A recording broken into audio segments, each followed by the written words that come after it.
When Victoria Sue went bankrupt, I married her. I protected her company through bankruptcy, restructuring, and made it to the rich list. But she said I took advantage of her vulnerability and destroyed her happiness. To retaliate against me, she announced her high-profile relationship with a young lover, and I was her unknown husband.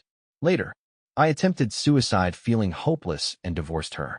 Yet, she cried her eyes out and knelt, begging me to come back to her. Chapter 1. The clock's hands slid to 12, and the meal on the dining table had already gone cold, suppressing the nameless bitter emotions in my heart. I got up and returned to the bedroom to rest. Today is our wedding anniversary, and she still hasn't come home. She's probably spending the night with Joel now. Just as I turned around, the phone on the table rang. It was Victoria. I was surprised but quickly answered the call. Then, at the Wish Hotel private room 709. Her words were brief but very clear.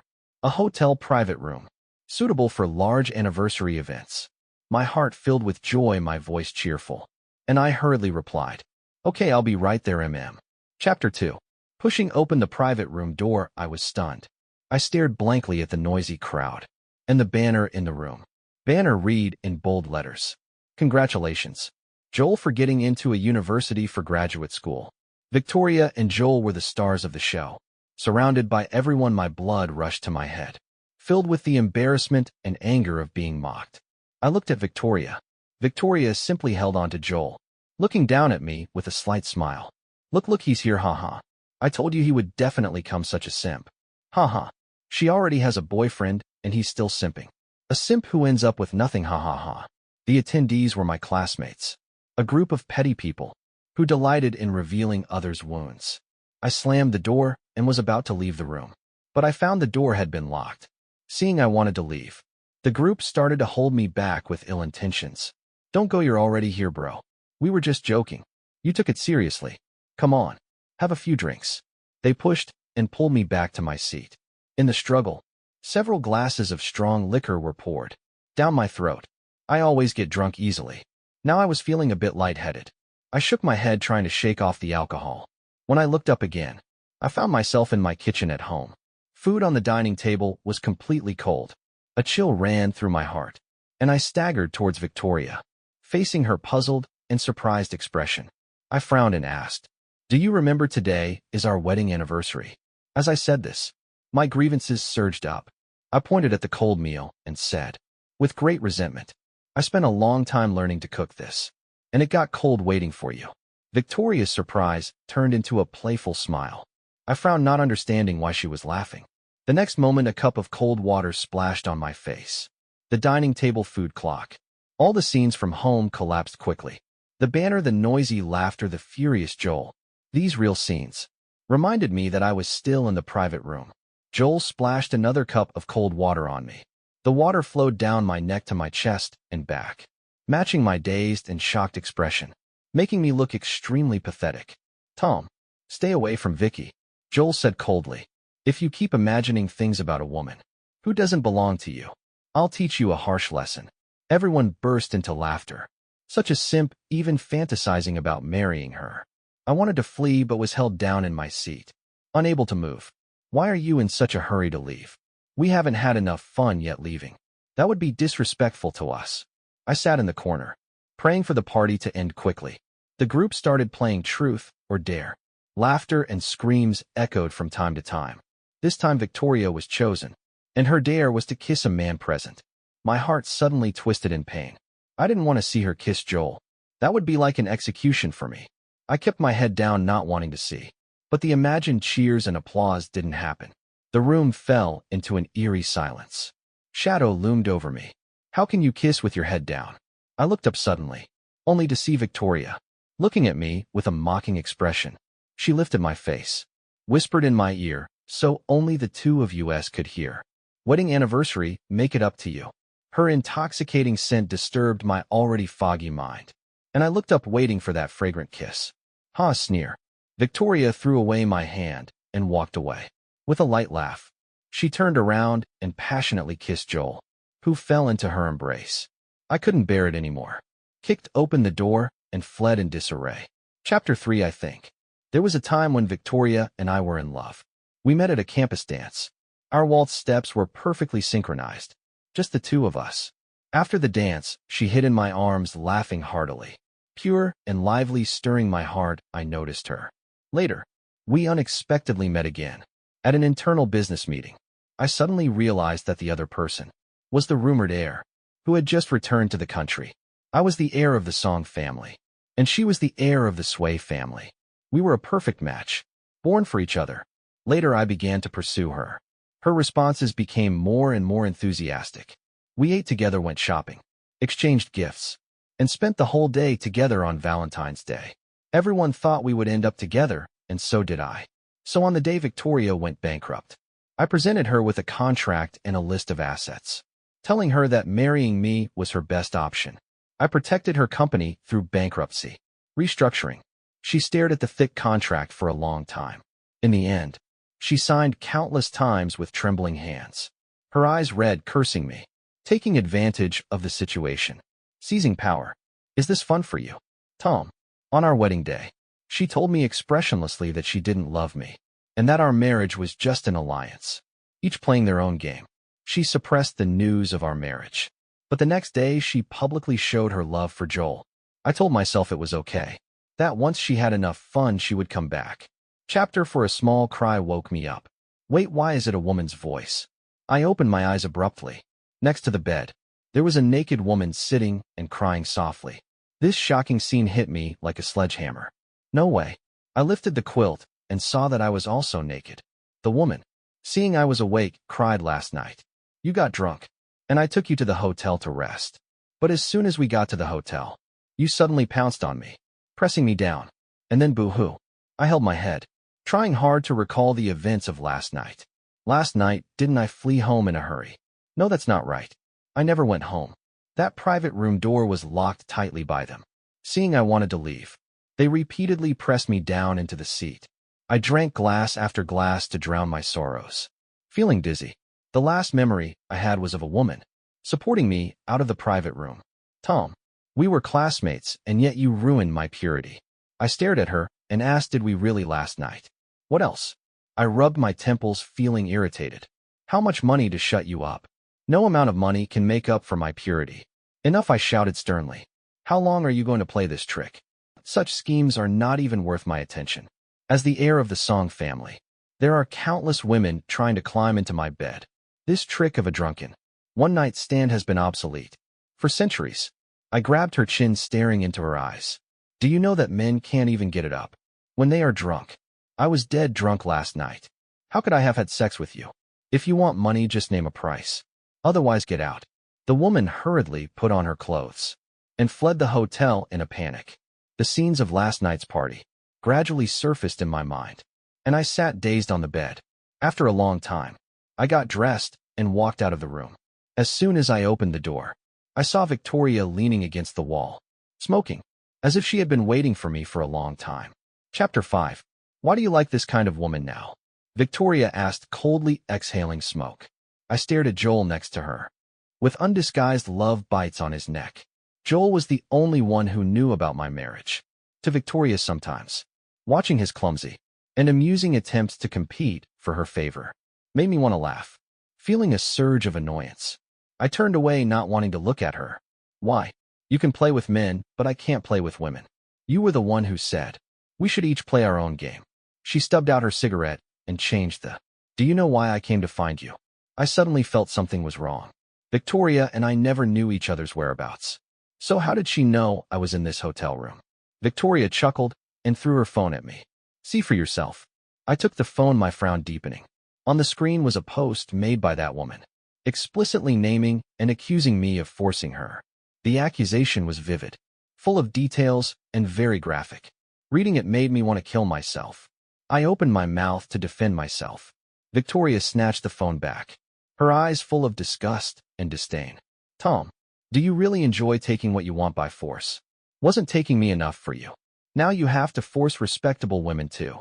My heart suddenly went cold. Too lazy to explain, I strode forward without looking back and said, then let's get a divorce. I'll give you your freedom. As soon as the words left my mouth, even I was shocked. I couldn't believe that I had just suggested divorce.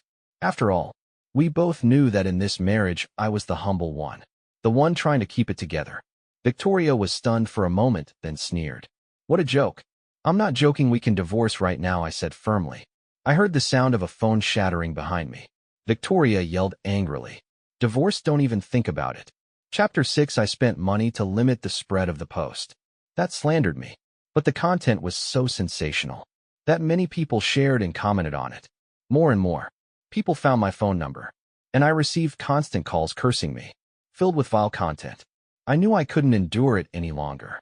I found the woman who had framed me and served her with a lawyer's letter. I informed her that the court session would start next month, and that if she revealed the truth now, I might consider seeking a reduced sentence for her. The woman panicked and told me the whole truth. The more I listened, the deeper my frown became. Joel told you to do this. Yes, yes. The woman nodded frantically. He said if I took some bad photos with you and posted them online, he would give me $30,000. I thought it was just a small matter. I didn't expect it to lead to a criminal offense. Joel, I savored the name, wanting to chew it up and swallow it down. I stood up and said to the serious-looking lawyer, Lawyer Daniel, make sure the punishment is as severe as possible. Ignoring the woman's desperate cries behind me, I strode out of the negotiation room. Chapter 7. I sent the evidence and the lawyer's letter directly to Joel. I told him that, unless he and the woman publicly posted the truth online and made a video apology, I would definitely take them to court. 2 hours later, Victoria brought Joel to see me. Joel entered and immediately knelt down. Tom, I was just trying to play a joke on you. I'm sorry. Really sorry, I had no idea it would have such an impact. Please forgive me. Victoria pulled Joel up, saying, Don't kneel, stand up, what can he do to you? I looked at the two of them coldly, watching their little performance. Victoria calmed Joel down and then frowned. Ready to negotiate with me?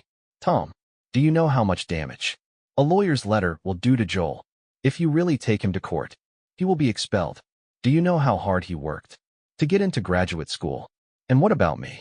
I retorted. Does the harm done to me not count? What harm? She asked.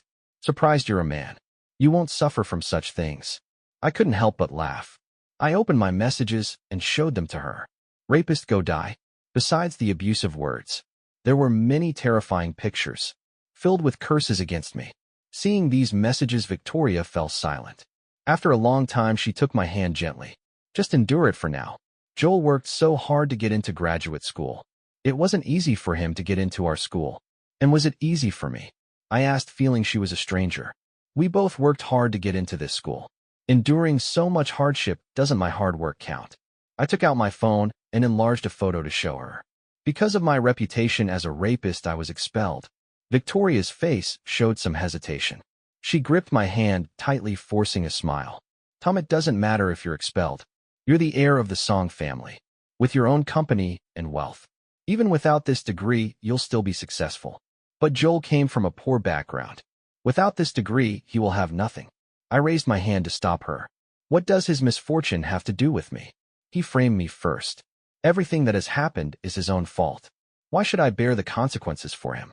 Victoria's face showed a hint of anger. So no matter what, you want to disgrace him and make him drop out. He has another option, prison. He can choose, I said without backing down. Either he publicly apologizes or I take him to court. She pointed at me. Tom, you've got guts. Chapter 8. Joel's apology video eventually went online. Overnight, it became a trending topic. I thought this would clear my name, but people were no longer willing to listen to explanations. He's the heir of the Song family, rich and powerful. Finding a scapegoat is easy. So pitiful, forced to be a scapegoat. Just got into graduate school and forced to drop out. Sigh, what's wrong with this world? Comment after comment, all twisting the truth. Anyone with half a brain could tell. Who hired these trolls? I called Victoria directly. Did you hire those trolls? So what if I did? My hand tapping on the desk stopped abruptly. I never expected Victoria wouldn't even pretend anymore. She didn't know that those relentless, abusive comments had driven me to the edge. Now I could only sleep with the help of sleeping pills. I was even diagnosed with moderate depression. After a moment of silence, I spoke wearily. No one wants to believe me. And I was expelled too. Are you done? Came the immediate response. I didn't know if she had genuinely forgotten or was pretending. This school was the same one. we both worked hard to get into, during so much to be admitted. To me, this school held the memories of our youth. I fell silent again, and after a long pause, I spoke tiredly. Victoria, let's get a divorce. This was the second time I had mentioned divorce. There was a long silence on the other end. I continued saying everything I had been holding back. Since you already have someone you love, I'm willing to step aside. Being with you is exhausting. I don't want to compete for your favor, or anxiously wait for the scraps of your affection. Let's pick a date and get divorced. There was another long silence. Finally, Victoria's weary voice came through. I don't agree. We'll discuss it in person when we have time. All right, in person. I rubbed my forehead and hung up the phone. Chapter 9. An assistant walked in and handed me some documents. Mr. Song, there's a business partner who wants to meet with you this afternoon. I tossed the folder aside, annoyed. There are so many business partners. If they all wanted to meet me in person, would I still have time to handle my duties? The assistant awkwardly replied. This business partner brought a large, overseas deal worth $5 billion. I paused. Okay, schedule a meeting. Chapter 10. Looking at the young woman in front of me, smiling broadly. I couldn't believe she was the business partner who brought the $5 billion deal from overseas. I'm Lisa, pleased to work with you. Pleased to work with you. I tried hard to ignore the overly enthusiastic look in her eyes and started reviewing the project proposal. Lisa, however, kept chatting nonstop. Feeling helpless, I put the proposal away and smiled at her. MS, can we focus on reviewing the project proposal first? She tilted her head, showing a disappointed yet hopeful expression. Mr. Song, you really are forgetful. How have you forgotten me so quickly? I frowned, confused. Do we know each other? She sighed, took out a little bunny keychain from her bag, and waved it in front of me. Does this remind you of anything? I stared at the bunny, racking my brains, but came up with nothing. She sighed heavily. It's been 5 years, but I still remember. 5 years ago, we met at a matchmaking event. I liked you a lot. And then a blush rose on her face. Then you rejected me. You said you already had someone you liked. I cried. And you gave me this little keychain to cheer me up. She put the bunny keychain back into her bag, as if it were a treasure. I smiled helplessly. 5 years ago, that's indeed a long time ago. Not for me, my feelings haven't changed in 5 years. I like you, and I'm going to pursue you again. Her words shocked everyone. I hurriedly covered her mouth. What are you talking about? She cheerfully removed my hand. I haven't forgotten you in 5 years. I came back to find you. Since you don't have a girlfriend, I'm going to pursue you. I smiled helplessly. You've got it all wrong. I'm already married. What? Her mouth dropped open in shock. I smiled and asked, why would you think I don't have a girlfriend? She fumbled and nervously explained. People in love have a certain sweet aura around them, and there are many little details. She said a lot, but I zoned out. No wonder. No one ever thought Victoria and I were a couple, despite being secretly married. Maybe my smile was too bitter, and Lisa stopped her incessant talking. Embarrassed. Are you okay? I came back to my senses, looked up at her, and smiled slightly. I'm fine. Let's talk about the contract. Chapter 11. Victoria came home reeking of alcohol. I helped her onto the sofa and covered her with a blanket. Lie down first. I'll go make some hangover soup. As I turned, a hand suddenly gripped my sleeve tightly. Tom, we won't divorce. Her drunken voice was full of grievance and coquettishness. I stopped in my tracks, drunk. Her body was soft and boneless. She clung to my stiff body, her breath reeking of alcohol. Tom, we won't divorce. We'll stay together. Tom. Tom, she called my name over and over, full of dependence and affection. I sat by her side, gently stroking the hair on her forehead. Vicky, why don't we divorce? You don't like me and you have Joel. Now I'm just your unknown husband. Divorcing me won't cause you any loss. Her heavy breathing stopped abruptly. I sighed softly and stood up. You haven't been drunk for too long. Your acting isn't convincing. When you're drunk, you only hold my face and kiss me. You don't speak logically. And this time your divorce talk is too careless. Her hand gripping my sleeve tightened. Suddenly I took off my shirt and covered her with it. If you still want to keep acting, then sleep well. Hey, she sneered, her face turning ashen as she sat up. Tom, I won't divorce you. Why? I asked, puzzled. Tom, because I want you to be miserable forever. I want to use marriage to lock you away from any chance of happiness. I laughed, pulling a cigarette from under the sofa and lighting it. You play with men, I play with women. How can marriage restrict me? She patted my face and said, because I am your unforgettable first love. Even if I am moldy and rusty, I am still your unforgettable first love. I held her hand. If I remember correctly, I am also your first love, and your unforgettable first love. You can cheat, but I can't. She was speechless for a moment. I smiled. Let's divorce. I'll give you a huge divorce settlement. You can live comfortably with that money. Tom. She was furious, knocking a wine glass off the table and grabbing my collar. Money, money. Is everything money to you? Is it all about tome fits? You married me for shares, and now want to divorce me for tome fits. Why are you always so rational? Can't you sweet talk me like other men?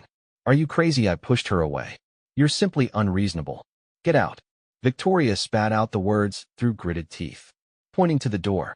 I grabbed my coat and opened the door. A body suddenly lunged into my arms. Chapter 12. Lisa scratched her head and laughed. Seems like I came at a bad time. I pushed her away and strode toward the elevator. Eavesdropping isn't a good habit. Misunderstanding. Misunderstanding, she explained, pulling out a stack of documents and handing them to me. This contract is urgent, so I had to bring it to your home. I took it, opened the folder, and began to read carefully these figures. Tom. Lisa interrupted. I plan to pursue you again. She looked at me, her eyes full of determination. I'll wait for you to divorce, then I'll pursue you. I won't give up like I did 5 years ago. Feeling helpless, I lifted the folder and patted her head. Joking, all right, young lady. I'll wait for you to pursue me. She chuckled. A cold, abrupt voice echoed in the empty stairwell. Tom, so this is why you want a divorce. Victoria stood with her arms crossed, staring at me darkly, her eyes shifting between Lisa and me. If this is why you want a divorce, then I disagree even more. She stepped forward, looking down at Lisa coldly. Little girl, rushing to be a mistress. Don't you have any shame? Lisa retorted immediately. You a cheater, are worse than a mistress. Seeing the two about to argue, I quickly pushed Lisa into the elevator and pressed the down button. Victoria grabbed me, stood on tiptoe to grip my collar, and asked angrily, cheating? Get lost. I pushed her away, straightening my disheveled collar. Equally angry. What right do you have to say that to me? Damn it, Tom. You have a wife. Victoria, did you ever think about having a husband? When you were with Joel, I was so angry I was shaking you. Cheating is justified, but if I do it, it's outrageous. You're so hypocritical. I am innocent with Joel.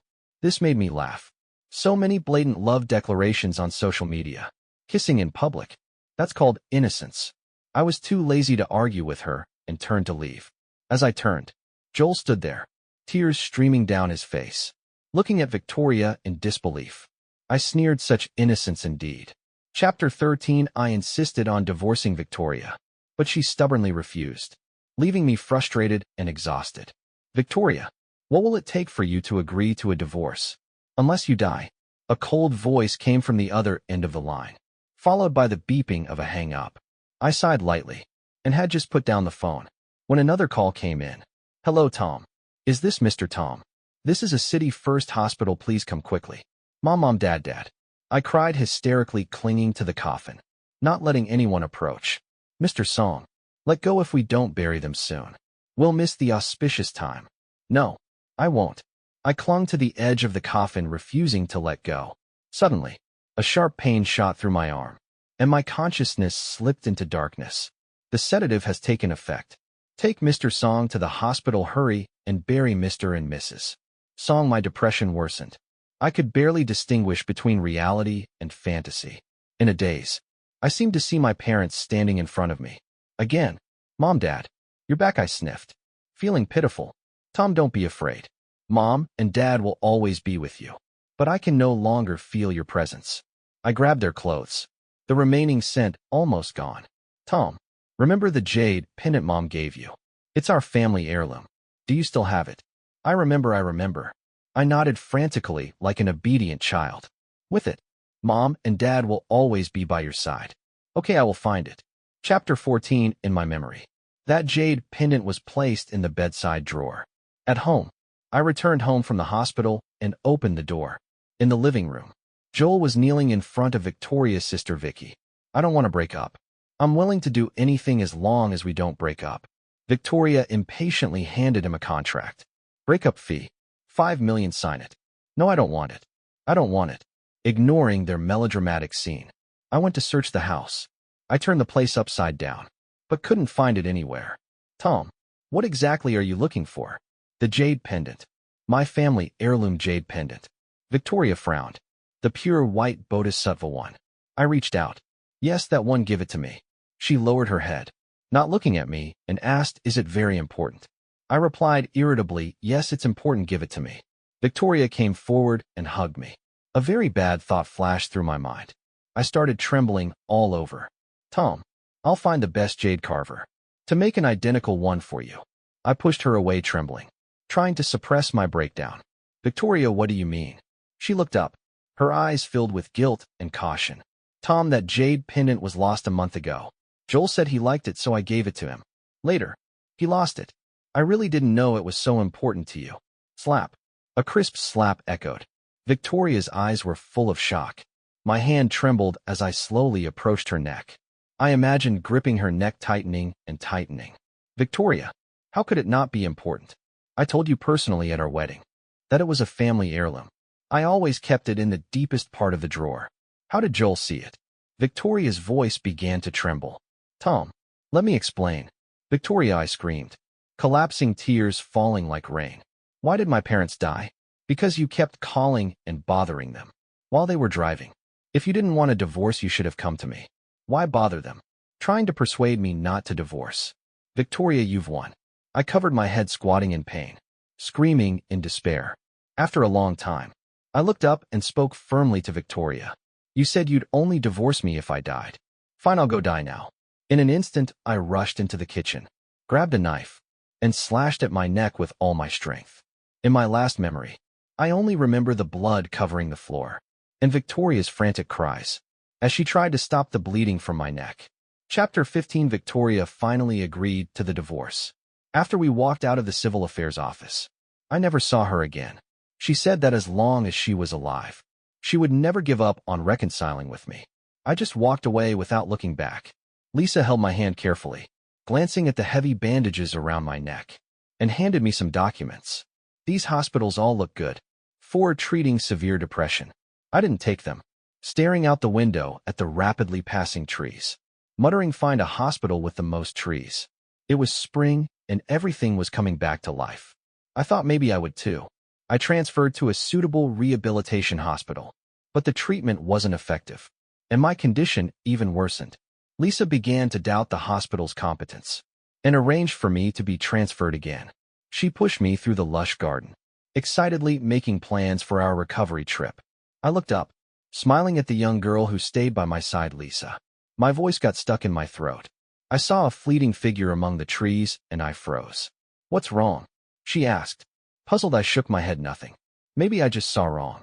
Oh, she kept pushing me forward without stopping. The gate was getting closer and closer. Stop, I shouted, startling her. What's wrong? I grabbed her hand hurriedly, saying, I think I saw Joel.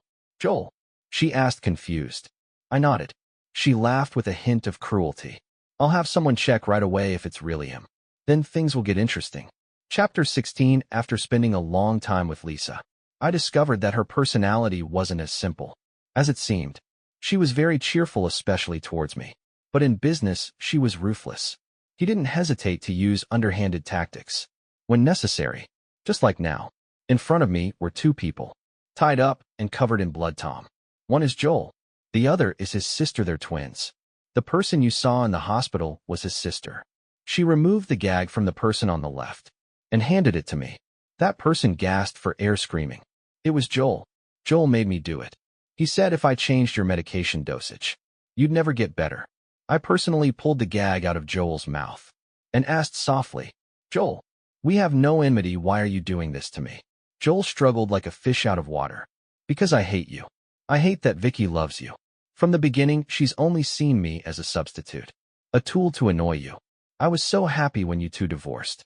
I would never let you recover and rekindle your relationship with her. I gagged him again and remained silent for a long time. There's no chance for us. I stood up and walked out of the interrogation room, saying to Lisa, hand them over to Victoria, she'll know what to do. Lisa grabbed my hand, her eyes showing a hint of panic. Are you going to forgive her? I smiled lightly, brushing her cute nose with my pinky. Young lady, you think too much. She was still flustered. Come abroad with me for treatment. Leave her completely behind. I smiled helplessly, stepping forward to hug her. Don't be jealous. Aren't we a couple? We need to give each other a sense of security. So I'm willing to go abroad with you. Deal, deal. Chapter 17. The plane slowly descended, and the high-rise buildings of a city gradually appeared on the horizon. After 5 years I had returned. Lisa sat next to me, angrily flipping through a magazine. What the heck, now they're writing about deep love. I rubbed her head, laughing. Why are you angry when I'm not? Let me read you what these marketing accounts are saying. Miss Sue kneels in public to beg for forgiveness. Who is the person she's begging? Miss Sue holds a press conference, revealing shocking secrets of the rehabilitation center. Victoria, heiress of the Sue family, with a net worth of tens of millions, still unmarried. What secrets is she hiding? I laughed out loud at her tone, leaning over to look at the so-called shocking secrets. The 10-page article, tens of thousands of words long, detailed the love-hate relationship between Victoria and me. After I left the country, Victoria went crazy, kneeling in public to beg me to come back. She even sent Joel to a mental hospital, where he was tortured day and night. Upon learning that I was returning, she prepared meticulously to welcome her ex-husband. I raised an eyebrow, finding it amusing. Lisa tightly held my hand, saying, "Do they think I'm dead?" Ignoring the real wife. I chuckled. All right, I'll show them who the real wife is. Chapter 18. At the airport, cameras and reporters were all focused on Lisa and me. Victoria stood in the center, holding a large bouquet of flowers, waiting for me. After 5 years, she had lost a lot of weight, and the look in her eyes was much more humble. Seeing Lisa and me holding hands tightly, a severe pain flashed in her eyes, but she still forced a bitter smile. Tom, I have a lot to say to you. I raised my hand to stop her, lifting my and Lisa's interlocked fingers high, and said, I know what you want to say, but there's no need. Lisa and I are back to get married. The wedding is in a week, and everyone is welcome to attend that. I held Lisa's hand and walked out of the airport. Chapter 19. Victoria somehow got my phone number and sent me a video. I clicked on it, and it showed Joel being tortured. Tom, I took revenge on him. Will you forgive me? I shook my head and sighed softly. Perhaps in this relationship, no one was completely right or wrong. I handed her an electronic invitation and said, You're welcome to attend my wedding. Then I blocked her number. Chapter 20. Victoria died, committed suicide. She died the day after my wedding. She attended the wedding but only watched from a corner, alone and lonely. I didn't see her at the wedding. I only found out from the media reports afterward. She died, and I didn't feel any sadness. I truly no longer loved her at all.